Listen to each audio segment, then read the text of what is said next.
Picture this: summer, scorching heat, an altitude of 3,000 meters. 6 Soviet planes against 30 German ones. 1 against 5. By all laws of physics, tactics, and common sense, this is the end. This isn't a battle, it's a massacre. But something went wrong. Not for those 6. Do you know what that plane, the one that changed the balance of power in the skies of World War II, was made of? Not steel, not aluminum, wood. Ordinary wood and plywood. And the Germans, the finest aviation engineers on the planet at the time, captured one such aircraft. They conducted exhaustive tests, and then they classified the results for 40 years. You might ask, why? I'll tell you, but a bit later. Today, we are going to dismantle the history of the La-5 piece by piece, a machine that was considered temporary, labeled as madness, and ultimately became a nightmare for the enemy's elite pilots. Stay until the end. Because what you're about to learn about this wooden fighter will flip everything you thought you knew about how legends are born. But first, we must return to the darkest moment of Soviet aviation, to that summer when it seemed the sky was lost forever. June 1941. Early morning. Dawn is just beginning to paint the horizon. Silence hangs over the Soviet airfields. The planes stand in neat rows, wingtip to wingtip, almost like a parade, almost beautiful. And then, a sound comes from the west. A low, rising growl. Hundreds of engines. Before anyone can grasp what is happening, the airfields begin to burn. Here is a figure that is still hard to believe. In the first 8 hours of the conflict, the Soviet Air Force lost 1,200 aircraft. 1,200 machines. Most of them never even left the ground. They simply stood there and incinerated. German pilots didn't call it a battle among themselves. They called it a hunt. The Luftwaffe at that point was a razor-sharp machine with real combat experience over Europe. A Bf-109 against a Soviet I-16 was not a fair duel. The I-16 was a fine machine for its time, but its time had passed. The speed gap was nearly 100 kilometers per hour. German pilots would dive in, do their work, and vanish before the Soviet pilot could even react. Imagine yourself at the controls. You see the enemy. You try to bank. You squeeze the trigger, and you realize he's already gone. You are shooting at an empty sky. This happened again and again, every single day. The Soviet command demanded explanations. There were none. Only the statistics of losses that continued to climb. Pilots took to the sky in machines that were inferior to the enemy in almost every parameter. They knew it, and they went anyway. By the autumn of 1941, the situation had become critical. Aviation factories were being hastily evacuated to the east, beyond the Urals, far from the front lines. Machines were loaded onto trains on the fly. Workers traveled in freight cars alongside their equipment. Some factories set up production literally under the open sky, in -30-degree frost, before the walls could even be built. And it was in this chaos, amidst crates of equipment, blueprints carried on laps, and people who hadn't slept for 3 days, that one designer received an assignment. More accurately, an ultimatum. His name was Semyon Lavochkin, and he had 49 days, not a day more. But before I tell you what he did, you need to know something about his previous work. Because it was that very work that nearly ended his career, and the very idea of a new fighter. Semyon Alexeyevich Lavochkin didn't look like a hero of his time. He had no military bearing, no booming voice. Short, wearing glasses, soft-spoken. A man who thought before he spoke, which was a rarity in those days. Born in a small town, he was a brilliant student who entered the aviation industry in the 30s, and by the start of 41, he already headed his own design bureau, and his own plane, the La-5. This is where the story begins, that official biographies used to write about very carefully. The La-5 was designed to be a modern fighter. On paper, it looked decent. A wooden airframe made of delta wood, a special material impregnated with resins, strong, relatively light, decent armament. But when the machine hit the front, the problem started. The La-5 was heavy. The engine didn't pull the way it should have. In turns, the machine felt sluggish, as if reluctant. Pilots transferring from other fighters felt the difference instantly, and not in the lag's favor. And then the acronym was reinterpreted. Officially, lag stood for the designers' last names: Lavochkin, Gorbanov, Gudkov. But pilots at the front came up with their own version. They called it the Lakarovany Garantorovany Grob, the lacquered, guaranteed coffin. And that nickname stuck like glue. Pilots wrote a collective complaint, straight to the top. It said, essentially, that flying the Lag-3 meant endangering yourself not just from the enemy, but from the plane itself. It was a verdict. Public. Documented. Imagine Lavochkin's position at that moment. His plane is at the front. His plane is the subject of complaints. His name is on those complaints. And it is 1941, a time when failure in the defense industry could lead to the most severe consequences. That isn't a metaphor. That was the real context of the era. And in this atmosphere, time pressure, pressure from above, reputation in tatters, Lavochkin receives a new task. Create a fighter that can actually stand up to German machines. Deadline: 49 days. The factory is partially evacuated. Some equipment is still on the road. Some of the workers are, too. A normal person would have broken. Lavochkin sat down at the drafting board. He understood one thing. The problem with the Lag-3 wasn't the airframe. The airframe was actually quite good, durable, already optimized for production. The workers knew how to make it. They could assemble it quickly. What if he just put a different engine in it? A more powerful, suitable one? Could he turn this wooden airframe into a completely different airplane? The question was, where to find that engine? The answer came purely by chance. So coincidentally that if not for one stroke of luck, the La-5 might never have existed at all. At one of the evacuated plants, an engine was just sitting there. Just sitting. The M82, designed by Shvetsov. A powerful, reliable, well-engineered air-cooled motor. 14 cylinders arranged in a two-row star. With the right application, it was the true heart of a fighter. There was only one problem. There was no plane for it. The machines it had been designed for had, for various reasons, not gone into production. So the engine just waited, taking up space, needed, but by no one in particular. Lavochkin saw it and stopped. Then he looked at the LAGG-3 airframe standing nearby. Then back at the engine. In that moment, what engineers call a beautiful solution clicked in his mind. Not a new plane from scratch. Why bother? The LAGG-3 airframe was solid, strong, proven in production. But what if he replaced the old engine with the M82? It sounds simple. In practice, it was nearly impossible. The M82 was significantly wider than the previous motor. A radial air-cooled engine isn't a sleek inline motor that hides easily behind a slim cowling. It is a massive, wide unit that physically did not fit into the existing nose section. Any other designer would have said, "It doesn't fit, move on." Lavochkin said, "We'll redesign the cowling." And here begins the part of the story I find most incredible.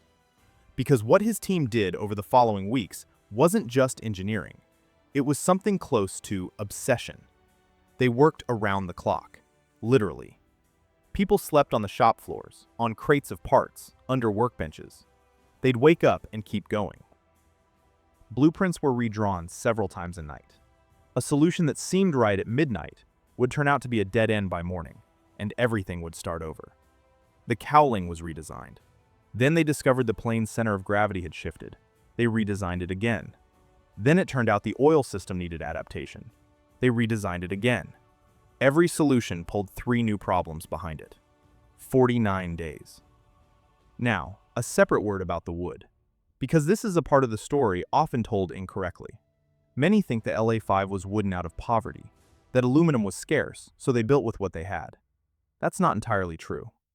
Delta wood, the material Lavochkin used, isn't just lumber. It is birch veneer impregnated with special resins under high pressure and temperature. The result is a material that exceeds standard aviation aluminum in tensile strength. At the same time, it's easier to process, doesn't require complex metallurgical facilities, and is readily available in a country covered in forests. Here's an image to help you understand. Take an aluminum soda can. Now imagine a wooden beam of the same thickness. Which is harder to break? Delta wood in an aircraft structure worked on that principle, multiplied by dozens. It wasn't a forced compromise. It was a conscious, clever choice. On the 49th day, the first prototype was ready for testing. Lavochkin stood by the machine and watched as the pilot climbed into the cockpit. No one knows what he was thinking in that moment. But the next few minutes were going to either save his career or bury it forever. The engine started on the first try. The machine rolled down the strip. It lifted off. And then, the pilot realized something was wrong with the plane. But it wasn't what everyone feared. The pilot landed. He climbed out of the cockpit, and the first thing he did was unzip his flight suit to the waist, right there on the airfield. Not from joy, from the heat. That was the problem. The M82 is an air-cooled engine. This means the hot air from the cylinders doesn't leave through a liquid cooling system like in inline motors. It flows back, right along the fuselage, right to where the pilot sits. In the early versions of the La-5, the temperature behind the pilot's back during an active dogfight reached 55 degrees Celsius, 131 degrees Fahrenheit. That's not a metaphorical overheat. That is actual bathhouse heat. Only you can't leave, and you have to fight a battle. One of the test pilots wrote a phrase in his report that was quoted in the design bureau for a long time. He wrote something like, "The aircraft is magnificent in all flight characteristics, provided the pilot manages to finish the mission before being completely roasted." It wasn't a joke. It was an official technical report. But here is what's important to understand. Pilots still wanted to fly this machine, even with the heat, even with the discomfort, because what they felt in the air was a completely different sensation compared to everything they had flown before. The La-5 was alive.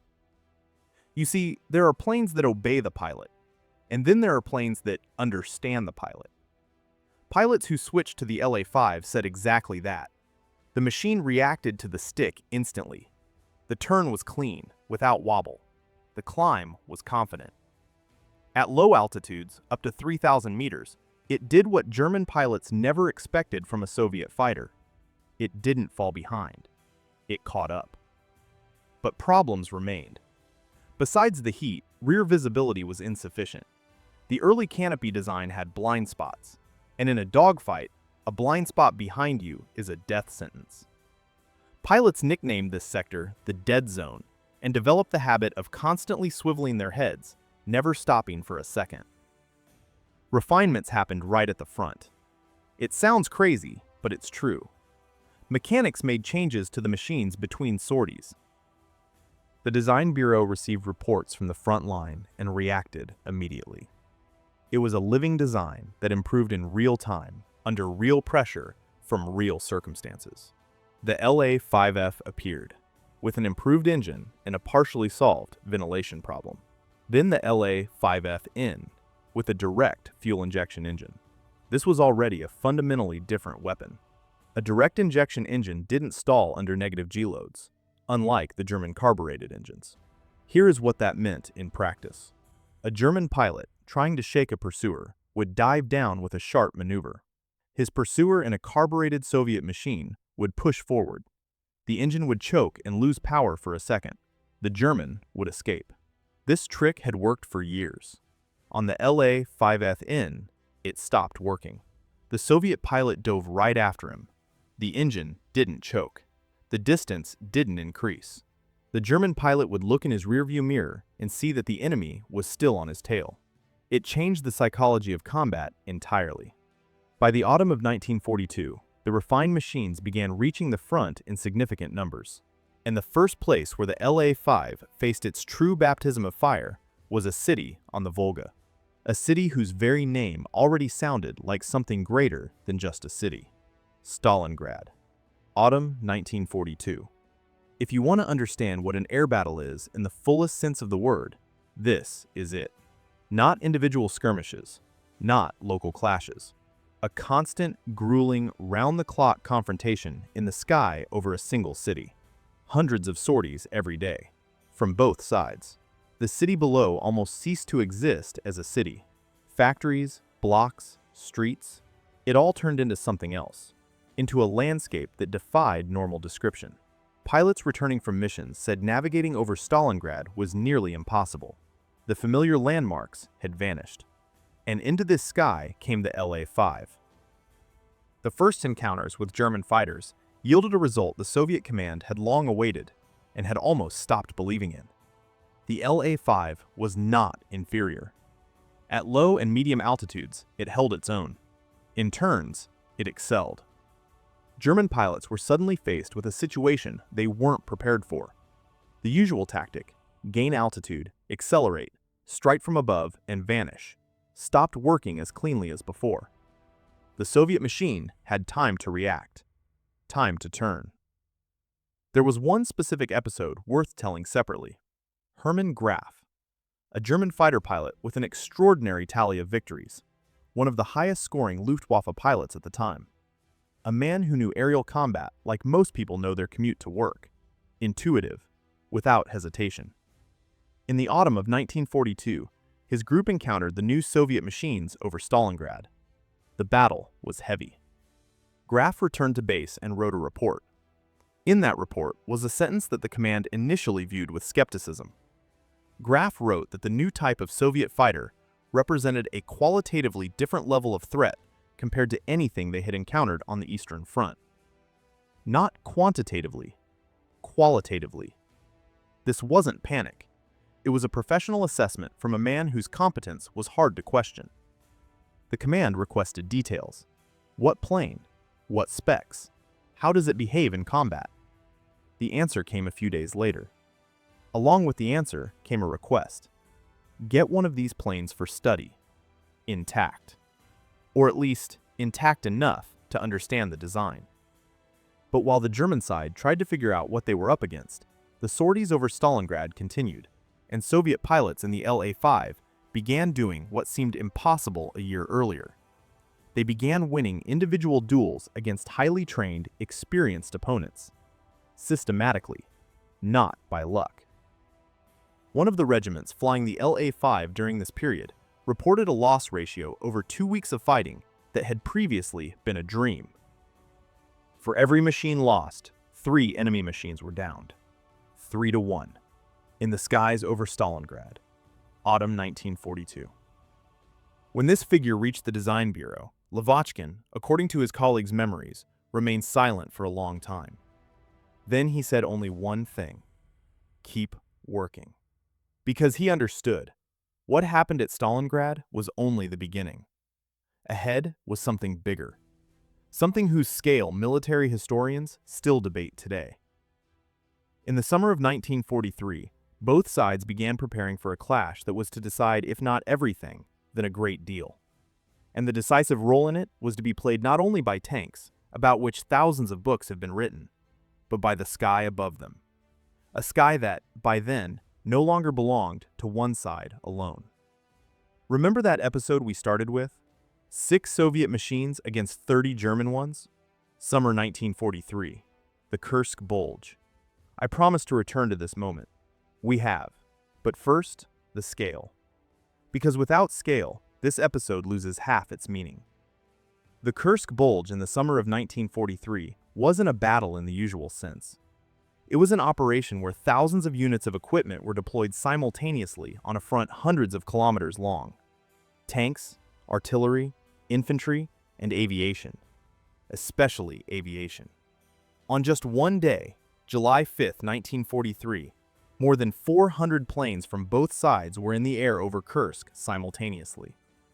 400 machines in one sky. Pilots later recounted the same thing in debriefings. You look down, the earth is burning. You look up, the sky is burning. You look to the sides, machines are everywhere. Friend and foe. And in fractions of a second, you have to realize who is who and what to do next. This is beyond normal visualization. You just have to accept it as fact and try to feel it. The German side staked everything on new technology. The FW-190, a powerful, fast, well-armed fighter. A remarkable machine by many standards. German pilots went into battle with the confidence of men who knew their gear was superior. That confidence began to crack in the very first days. At low and medium altitudes, the La-5FN proved equal to the FW-190, and in some regimes, superior. In a turn, the Soviet machine was faster. A German pilot trying to shake a tail with a sharp maneuver discovered the enemy wasn't falling back. The direct injection engine prevented the La-5FN from choking where Soviet planes used to lose precious seconds. And here is that very episode. A flight of 6 La-5s under the command of an experienced Soviet pilot encountered a group of 30 German fighters. According to every tactical textbook, this is a hopeless situation. 1 against 5. The only correct decision is to disengage, avoid the clash, and save the machines and men. The group commander made a different decision. He attacked. The calculation was precise and cold. A large enemy group in such a situation loses its main advantage, organization. When 6 machines tear into a formation of 30, chaos ensues. Every German pilot starts thinking about his own plane, his own tail, about who is diving on him. The cohesion shatters. The fight lasted several minutes. By the standards of dogfights, that is an eternity. The Soviet group lost 2 machines. The German side was down 7 fighters. 6 against 30. 7 against 2. When this episode reached the final reports, the reaction was telling. The Soviet command used it as a textbook example of tactics. The German command used it as grounds for an urgent request. They needed this plane, intact, for study. And around this time, they finally got lucky. An La-5 made a forced landing in territory controlled by the German side. The pilot was alive. The plane was almost intact. The machine was immediately sent to Germany, to the Luftwaffe Test Center at Rechlin, to the place where the Reich's finest test pilots worked. What they discovered became one of the most uncomfortable revelations for German aerial intelligence in the entire conflict. And that is why the results of these tests were classified. For 40 years. Now, I will tell you exactly what was written there. Rechlin, Germany, Luftwaffe Test Center. If you want to visualize this place, forget the Hollywood images of secret laboratories. Rechlin was a serious, methodical, professional place. People worked here who knew how to fly anything that could get off the ground, and they knew how to report on it accurately. The captured La-5 arrived here accompanied by a detailed brief. Study it, fly it, compare it with our own machines, give an assessment. The test pilot assigned to the task was one of the best in his field. He had hundreds of hours on dozens of different types of aircraft. He climbed into the cockpits of captured planes regularly. It was part of his job. British machines, American, earlier Soviet types. He knew what to expect from the Soviet School of Aviation, or so he thought. The first flight was short. Familiarization. The pilot returned to base, climbed out, and stood by the plane for a while. Then he asked to repeat the instrument calibrations before the next flight, to check the readings, to make sure everything was working correctly. They told him everything was normal. He asked them to check again. After the third check, he climbed back in. What exactly surprised him so much becomes clear from the final report, which was declassified decades after the war ended. The document is dry, technical, written in the bureaucratic language of men used to precise formulations. But even through that bureaucratic language, you can read something close to bewilderment. The report recorded the following. At altitudes up to 3,000 meters, the 1943 model La-5 demonstrates horizontal maneuverability characteristics comparable to the Bf-109G and superior to the FW-190 in a turning fight. Rate of climb at low altitudes is on par with the best production samples of the Luftwaffe. The direct fuel injection engine ensures stable operation in negative G-load regimes. There was a separate, highlighted note. The airframe construction is predominantly wooden. The quality of execution is satisfactory. The flight characteristics do not correspond to this fact. That last phrase deserves special attention.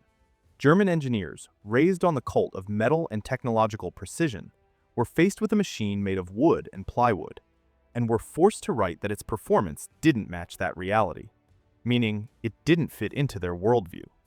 A wooden plane wasn't supposed to fly like that, but it did. The report's conclusions were passed to the command under a veil of secrecy. Based on them, a circular was issued to Luftwaffe pilots.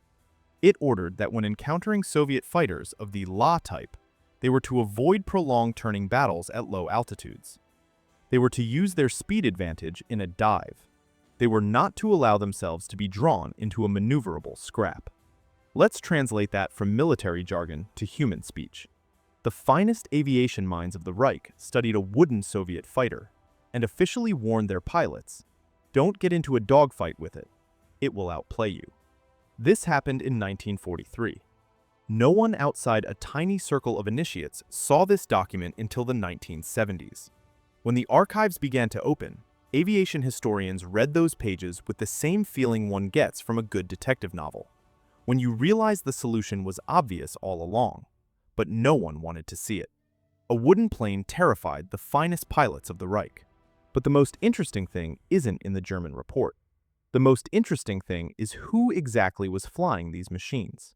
Who was squeezing every ounce of potential out of them? And one pilot stood out so much that his name became synonymous with the La-5 itself. A young Ukrainian. 23 years old, and already more than 20 confirmed aerial victories. Ivan Nikolaevich Kozhedub was born in a small village in northern Ukraine. His father was a peasant, a simple family. No connections, no privilege, no special start. He was the fifth child. He grew up quiet, read a lot, studied well. He joined a flying club almost by accident. He just happened to be nearby when they were recruiting. He signed up. He flew. And he realized he had found his place in the world. This happens to people sometimes.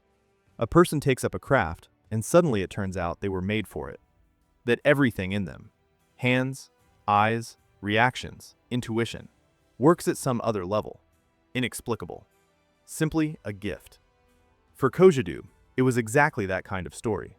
When the conflict began, he was desperate to get to the front. They wouldn't let him. They kept him as an instructor, to teach others. It was a wise decision by the command. One good pilot at the front is dozens of downed enemy planes. One good instructor is hundreds of trained pilots, each of whom will then down their own dozens. But Kozhedub got his way. In 1943, he reached the front. The first sorties were brutal. His plane was hit. He returned in a machine riddled with holes. Once, he barely limped back to the airfield with a failing engine. Then something clicked, and he began to win. It was on the La-5 that Kozhedub opened his combat score. It was on this machine that he realized there could be something between a pilot and a plane that is hard to name with a technical term. Something like a mutual understanding. He said later that the La-5 gave him exactly as much as he was prepared to take from it. No more, but no less. His tactics were built on a few principles. First, surprise. Kozhedub never engaged in a battle on equal terms if he could create unequal ones. An attack from a position unfavorable to the enemy. A strike when you aren't expected. Second, precision.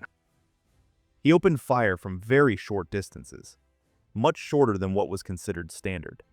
This required nerves of steel. You had to let the enemy get closer than your survival instinct allowed. But in exchange, the hit was guaranteed. Third, and perhaps most importantly, he never lost his head. In an aerial battle, where everything is decided in fractions of a second, and where adrenaline floods the consciousness, he retained the ability to think, to analyze, to make decisions based on calculation, not emotion. By the end of 1944, he had over 50 confirmed victories. This already made him an outstanding ace by any standard, of any country, of any period in aviation history. But there was one episode. February 1945. It wasn't officially spoken of for a long time. That day, Kozhedub was in the air in an area where American Allied bombers were passing, escorted by P-51 Mustangs. One of the Mustangs dove on him, apparently mistaking the Soviet plane for a German one. A mistake. These things happened. Kozhedub reacted the way he was taught to react to an attack. He fired back, and he downed them. 2 Mustangs. Later, they sorted it out. Allies. Both sides tried to hush up the incident. The American pilots returned to base and reported losses due to unidentified causes. The Soviet side also preferred not to advertise the details. Kozadov was called in for a debriefing. He explained the situation. He wasn't punished. Formally, he had acted correctly. He was attacked. He defended himself. But this episode hung in the air as a silent sign. In that complex web of Allied relations, even the best ace could find themselves in a situation where no one is right. By the end of the conflict, his score stood at 62 confirmed victories. Not a single defeat in aerial combat in his entire career. Not one. The best result among all pilots of the Allied powers. He lived a long life. He became a colonel general of aviation. He taught. He wrote memoirs. And until his last days, he remembered the La-5 with special affection, as the first machine that gave him what he was searching for in the sky. But here is what's important to remember. Behind every victory in the air, behind every digit in those brilliant tallies, stands something else. Something that isn't usually discussed in documentaries about heroes and records. The price. The true price of that sky. And now, we need to talk about it. Because without this conversation, the entire story of the La-5 will be incomplete. Stop for a second. We've spent a lot of time talking about machines, engines, tactics, victories, figures, and all of it matters. All of it is true. But behind every unit in those statistics stood a human being. Young, as a rule. Very young. 20, 22, sometimes 18. A boy from a village, from a small town, from a factory district. Someone who a few months ago was still in school, or working in a plant, or helping his father in the field. And then he found himself in the cockpit of a fighter over a burning Earth. Here is the figure that makes you stop. The average combat life expectancy of a Soviet fighter pilot in the period of 1941 to 1942 was about 64 flight hours. 64 hours. That is roughly 3 weeks of active combat. After that, either a wound, or capture, or the man simply didn't return from a sortie. 3 weeks. Think about it from the other side. Those workers in evacuation, in minus 30-degree frost, who didn't sleep for 3 days straight assembling the first La-5s. They were building planes for people they would, in most cases, never see. And who, in most cases, lived very short lives in those planes. There was one pilot. His name was Alexei. I won't give his last name. It's in the archives, but the family is alive, and it's their story, not mine. Alexei received an La-5 in October 1942. He wrote a letter home. In it, he described the new machine, carefully, without technical details, so as not to violate secrecy. But the admiration was clear between the lines.